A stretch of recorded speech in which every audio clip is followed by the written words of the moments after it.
Mom, I think I'm pregnant. I'm so sorry. I'm so sorry. What?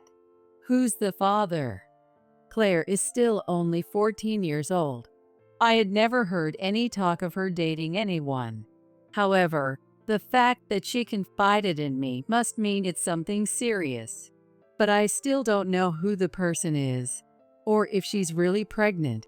In the midst of all this uncertainty, an even more troubling situation arose. I received a call from the police saying that my husband and daughter had jumped off the roof of an apartment building. While the two were still unconscious, one of the mom friends who came to visit made a shocking statement. That girl, I heard she was involved with her father. Gross, right? What? What do you mean by that? Please don't make such baseless statements. Oh, did you hear that? My son was consulted by your daughter, so there's no mistake. My heart froze in an instant. I wanted to believe that there was no way it could be true about my daughter and husband. Unable to hold back, I shouted at her for spreading such baseless rumors. However, I soon realized her intention. It was something so malicious and shocking. My name is Amy. I live with my husband, Bob, and our daughter, Claire. Bob works as a sales representative for a small trading company, and I work part-time at a grocery store, so we're not very well off. We live in a small 2-bedroom apartment. You could say we don't lead a wealthy life. Amy, I'm sorry for making you struggle with my low salary. It must be hard every month. If only I could earn more. What are you talking about? I'm grateful that you work so hard for us. I'm working part-time too, so don't worry about it. Bob always apologizes for his low income. It's true that our finances are tight and we can't afford a luxurious lifestyle. But with a kind husband and a smart, energetic daughter, I had no real complaints. Our daughter, Claire, is very bright and always at the top of her class in middle school. Although her classmates attended tutoring classes, we couldn't afford that. But Claire improved her grades without needing extra help. Her school teacher assured us that if she kept up her current pace, she'd definitely get a recommendation to her preferred high school. As a mother, I was very proud of my daughter. However, at some point, Claire, whom I thought was enjoying school life, started to show signs of change. Lately, Claire has been sighing more often. Hey Claire, you seem quite down these days. Is something bothering you? If you want, you can talk to me. Huh? No, I'm just a bit sleep deprived. Don't worry about it. I was worried about Claire, so I asked if anything was troubling her. She laughed it off, saying she was just sleep deprived.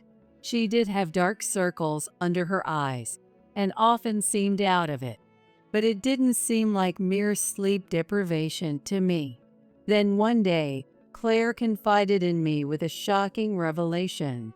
Mom, I think I might be pregnant. Pregnant? Calm down, Claire. Why do you think that? Do you have any idea how this could have happened? Claire is still only 14 years old. I had never heard any rumors about her dating anyone in particular. But the fact that she decided to confide in me must mean it's something serious. Trying to stay as calm as possible despite my confusion, I asked Claire. However, Claire just sobbed, and saying she didn't want to talk about it, didn't tell me anything more, and shut herself in her room. I wonder who could have hurt Claire like this. Without any details, I was completely baffled. But if she really is pregnant, she needs to visit an OB/GYN for a checkup. I immediately discussed it with Bob when he got home. Pregnant? I can't believe it, not Claire. Right. I felt the same way. But if a smart girl like her is that upset, she must have some reason to believe it. No, as smart as she is, she's still only 14. She might be misunderstanding something. I've asked her repeatedly, but she won't tell me anything, so I don't know.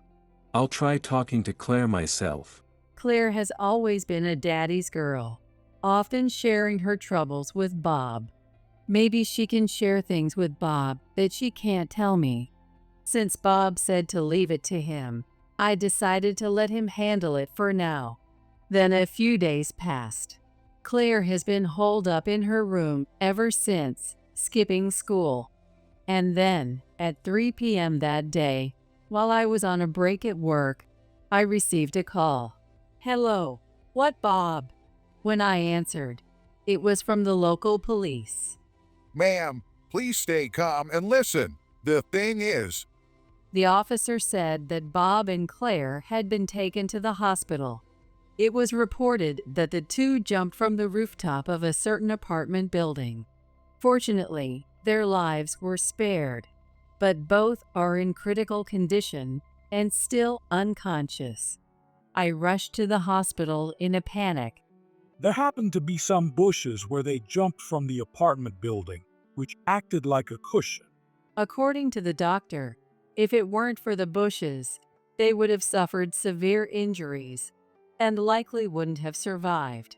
While I'm relieved they avoided the worst-case scenario, I'm still worried about the two of them remaining unconscious.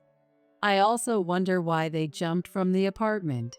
It might be related to Claire's pregnancy, but with both of them unconscious, I have no way of knowing. After the doctor's explanation, a police officer approached me. A witness happened to see the incident, and according to the statement, Bob first pushed Claire off the rooftop, and then he jumped himself. have you heard if the two were troubled by something? Or maybe they had made some enemies?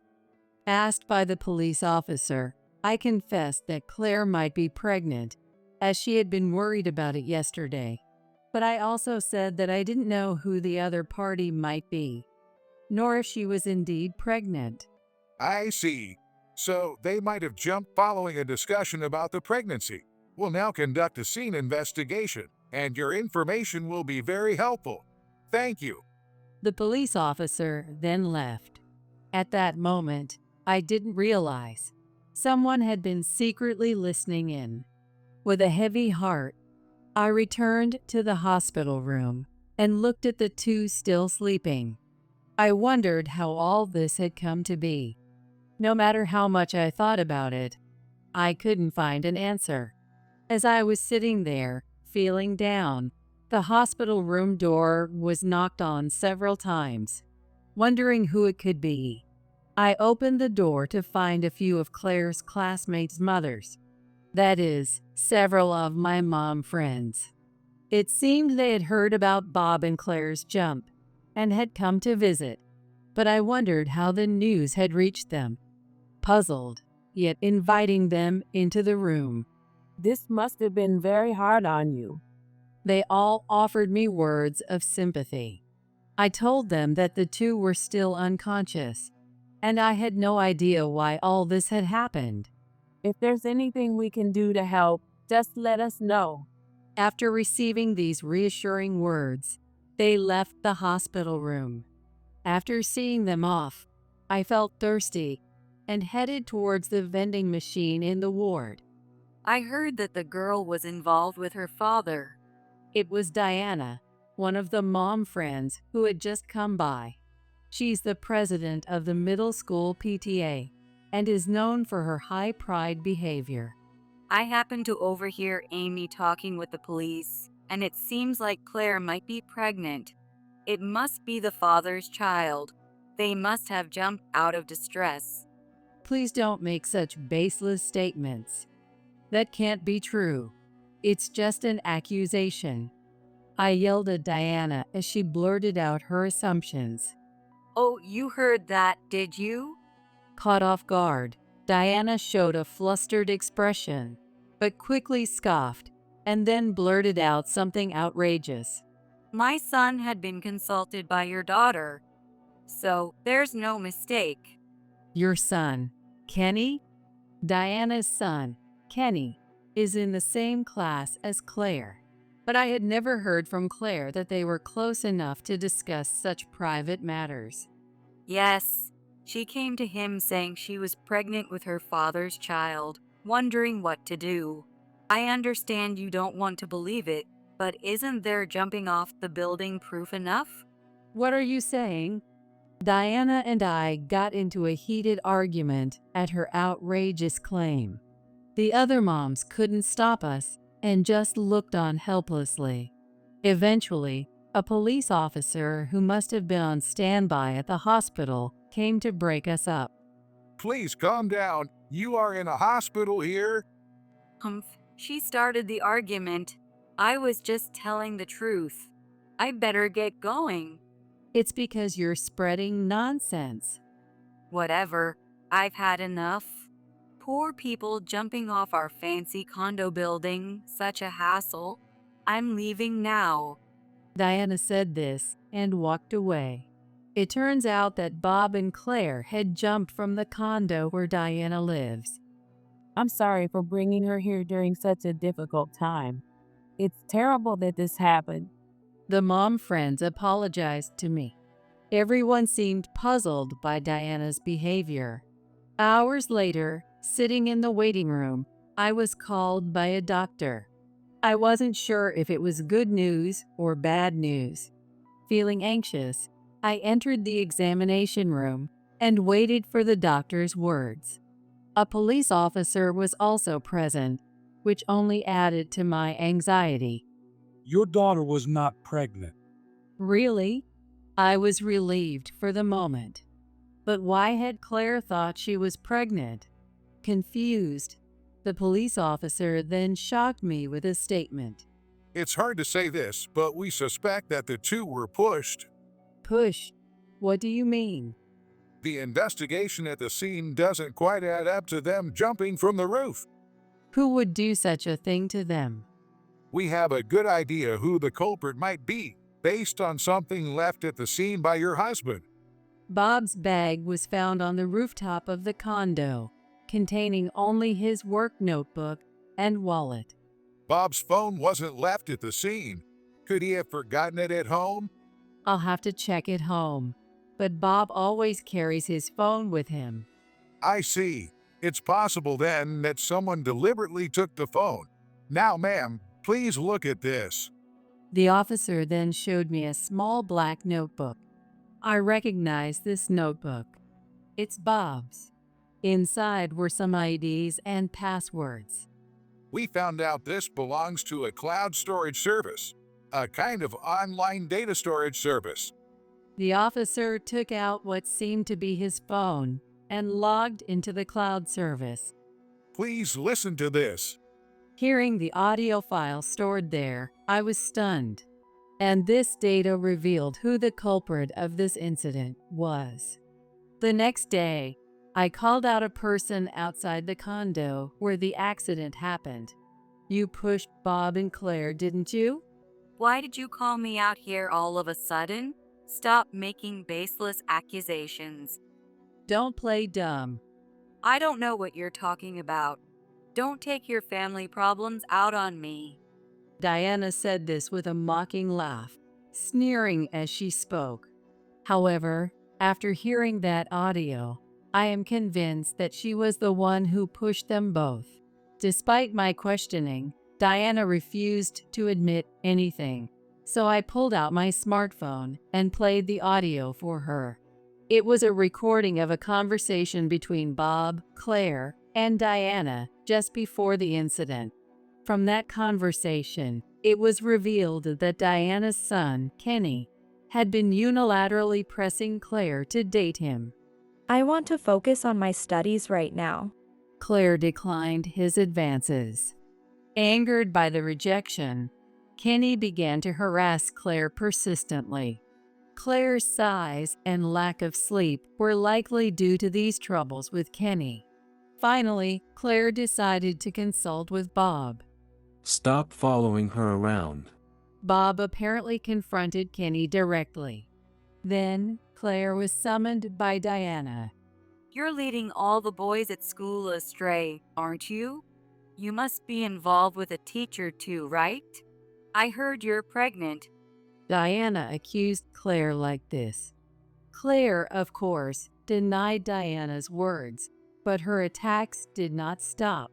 If you deny it, then prove it, Diana insisted, handing Claire a pregnancy test. Reluctantly using the test, hoping to satisfy Diana, Claire shockingly got a positive result. It's unthinkable, but Claire, only 14, was in despair over how she could be pregnant. When Claire returned home, she reported to me that she was pregnant, but when I asked who the father was, she had no idea and couldn't give an answer. Later, as Bob persistently tried to learn more about the pregnancy from Claire, she confided in him about her encounter with Diana and the pregnancy test. Bob investigated further and suspected that the pregnancy test was a fake, designed to always show a positive result. On the day of the incident, Bob took Claire with him during a break from work to confront Diana. Diana admitted it was supposed to be just a prank, but when she realized Bob had recorded their conversation on his smartphone, she started to panic. I'll sue you for defamation. I don't know what you're up to, but you'll pay for hurting my daughter. Quiet. Give me that smartphone. Diana, nearly hysterical, apparently tried to snatch the smartphone from Bob. During the struggle, Diana pushed Bob. The audio recording ended abruptly with Bob's scream. Even with this, you still claim you're not the culprit? That's a fabrication. Modern editing technology is quite impressive, isn't it? Diana bravely claimed the voice in the recording wasn't hers, though her demeanor clearly showed she was panicking. There's more evidence. At that moment, the police officer handling the case appeared. I had asked him to be on standby nearby. The police had doubts about the witness statement claiming someone had fallen from the condo rooftop. After all, the witness was Diana herself. It's a high-rise building. Normally, even if trees acted as a cushion, one wouldn't survive a fall from that height. The police, suspecting Diana's testimony, checked the rooftop security cameras and found no footage of Bob and Claire going up there.